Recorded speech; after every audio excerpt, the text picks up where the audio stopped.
Good morning. I hope आप लोग अच्छे होंगे।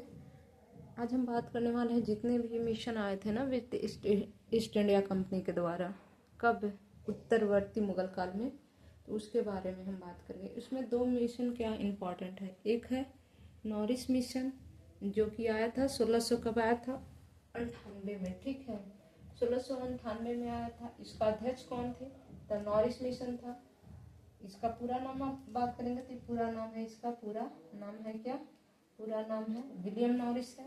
ये किस मुगल शासक के टाइम में आया था? तो औरंगजेब के टाइम में आया था। ठीक है, उद्देश्य क्या था? तो इसका उद्देश्य था व्यापार। व्यापार में क्या करना था? छूट प्राप्त करना। और क्या था? अधिक कर एवं स्थानीय अधिकारी से क्या होता है? बचना। ये सब इसका मुख्य उद्देश्य था। ठीक है, इसके वजह से वो औरंगजेब के दरबार में आता है और कहता है कि मुझे जो स्थानीय लोग हैं उनसे क्या किया जाए, इजाजत छूट दिलवाया जाए। ठीक है, जो बार बार क्या कर रहे हैं, कर वगैरह के लिए तंग कर रहे हैं। ठीक है, ये जो आया था नॉरिस मिशन ना, वो नॉरिस जो आया था मिशन, जो मंडल आया था, वो इंग्लैंड के राजा विलियम तृतीय भेजा था। किसके यहाँ भेजा था? तो औरंगजेब के यहाँ। किसने? और फिर दूसरा मिशन आप देखेंगे ना, ये दूसरा मिशन है। ठीक है, फर्स्ट मिशन हुआ, ये दूसरा मिशन है। दूसरा मिशन जो आया है ना, जॉन सरमन मिशन आया, जो कि 1715 में आया था। किसके राजा कौन था यहाँ पे? फ्रक्सियर था। ठीक है, कहाँ आता है? मुगल दरबार में आता है। ठीक है, उद्देश्य क्या था? जो औरंगजेब के टाइम क्या था? औरंगजेब के टाइम क्या था? जो छूट मिली थी, छूट मिली थी, वैसे ही बना रहे। ठीक, इसके बाद इसका और क्या था? इस उद्देश्य में कहा कि कलकत्ता में क्या किया जाए? कलकत्ता में सिक्के ढालने की क्या करे थे? ढालने की अनुमति दे। ठीक है, और इसने क्या कहा कि कलकत्ता के नजदीक 38 गांव हमें क्या करे? खरीदने की क्या करे? अनुमति दे। ठीक है, ये जब आया था तो इसका उद्देश्य क्या था? उसका उद्देश्य था कि जब जो औरंगजेब के टाइम में हमें विशेषाधिकार प्राप्त हुआ था, वो यथा स्थिति वैसे ही कि जैसे के तैसे ही बनाए रखा जाए। और जो कलकत्ता, मुंबई में जो सिक्के ढाले जाते थे, वो कलकत्ता में भी ढालने की अनुमति दी जाए। और कलकत्ता के जो नजदीक या आसपास के क्षेत्र हैं, वहां पे 38 गांव करीबन इसने डिमांड की कि हमें खरीदने दिया जाए और हमें वहां से कर मुक्त व्यापार करने दिया जाए। इसमें एक कहानी होता है, यहाँ तक तो ठीक है कि वो पत्र में लेकर आता है, लेकिन कहानी कब शुरू होती है? ये जो है ना फर्रुखसियर,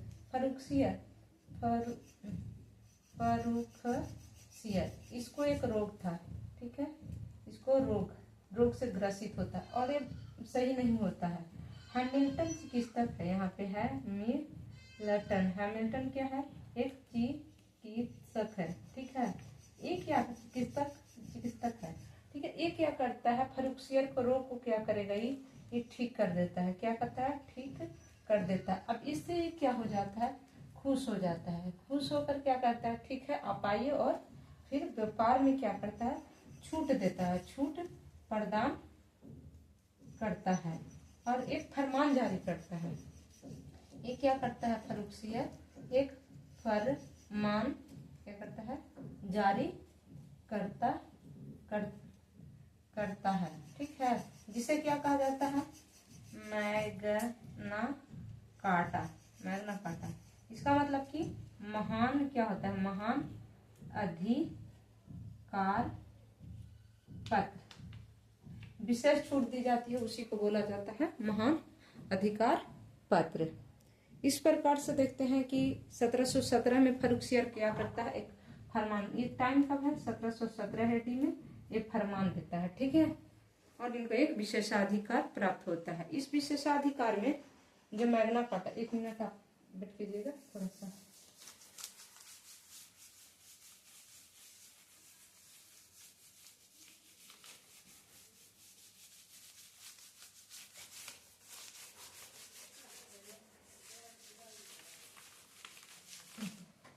ये जो मिशन था ना सरमन मिशन, सरमन कितना में 1715 में आया था, तो वाला मिशन की बात कर रहे हैं जो कि फर्रुखसियर के था। क्या था? फर्रुखसियर, ठीक है, फर्रुखसियर के टाइम, ठीक है ना। अब इसने क्या कहता है, इसने फरमान क्या दिया था? मैग्ना कार्टा, मैग्ना कार्टा दिया था। कब? 1717 में एक फरमान, इसको क्या बोलते हैं हम? फरमान बोलते हैं, फरमान दिया था। अब इसने क्या किया, इसने कहा इसलिए इसको सुनहरा फरमान कि इनके पास यहाँ पे विशेष अधिकार प्राप्त हो जाता है। एक क्या होता है, इनको विशेष अधिकार क्या होता है? मिलता है, ठीक है, मिलता है, ठीक। पहला इसमें क्या था, इस फरमान में क्या था, मैग्ना कार्टा का इसमें फरमान में क्या था कि आप क्या कीजिए कि 3000 रुपया दीजिए हमको वार्षिक, और आप क्या कीजिए, व्यापार कीजिए, ठीक है। कैसे? कर मुक्त, ठीक है, अनकर मुक्त, ठीक है। इसके बाद ये क्या करते हैं, कहता है कि 10,000 दे दो, हमें 10,000 दे दो। क्या कहता है? 10,000 रुपया आप वार्षिक दे दीजिए, और फिर आप, ये तो बंगाल की बात किया, बंगाल में, ठीक है।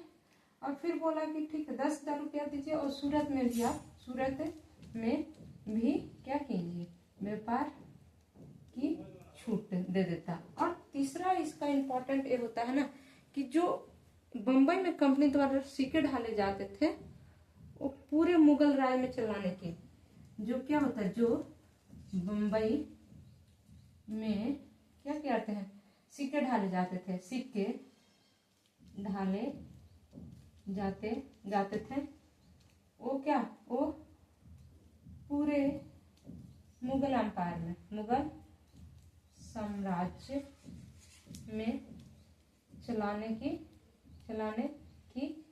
अनुमति दे दी। इसीलिए इसको क्या बोला जाता है?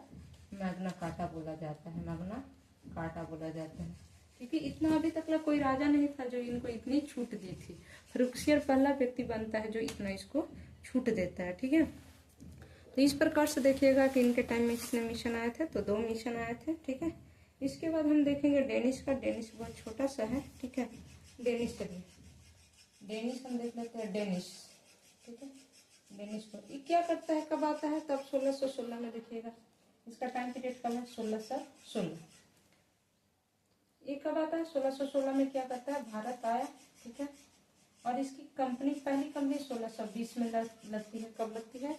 1620 में। डेनिश कंपनी कब लगती है? 1620 में प्रथम कंपनी क्या करता है, स्थापना, ठीक है। वो स्थान कहाँ से होता है? तंजौर,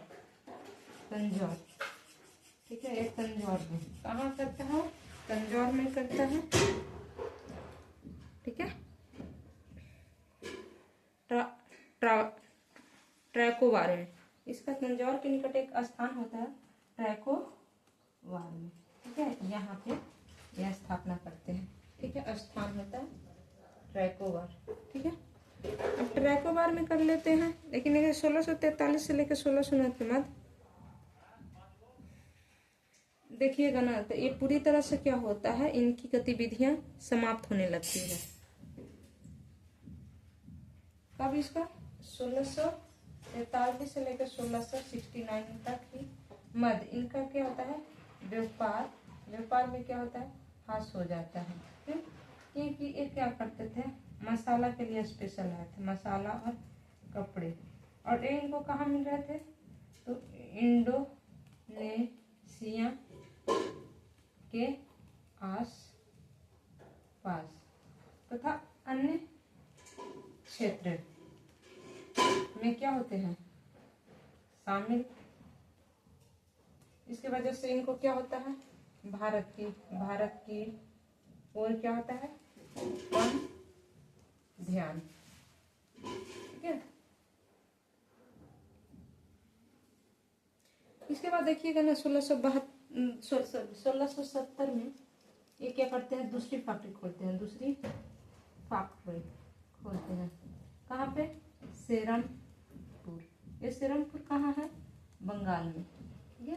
दूसरी फैक्ट्री, इनके बारे में ज्यादा पूछता नहीं है।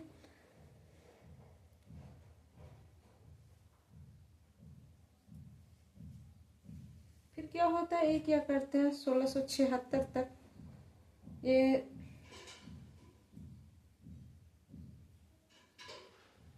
1672 है, ठीक है। 1672 में देखिएगा तो ये किसकी होती है, 1676 ये है, 1676 में दूसरी फैक्ट्री खोलते हैं ये। इसके बाद देखिएगा 1670 में डेनिश ईस्ट इंडिया कंपनी का पुनः स्थापना होता है, जो 1729 में भंग कर दी जाती है। पुनः इसका स्थापना कब होता है, पुनः स्थापना कब की जाती है 1670 में, और 1729 में इसका पुनः स्थापना 1670 में, और 1729 में से भंग कर दिया जाता है। अब क्या होता है ना कि 1745 तक ये क्या करते हैं, यहाँ पे 1745 तक ईस्ट इंडिया कंपनी को अपनी सारी फैक्ट्री क्या करते हैं, बेच देते हैं। फैक्ट्री बेच कर भारत से वापस चले जाते हैं, ठीक है। तो आई होप आप लोग को समझ में आया होगा।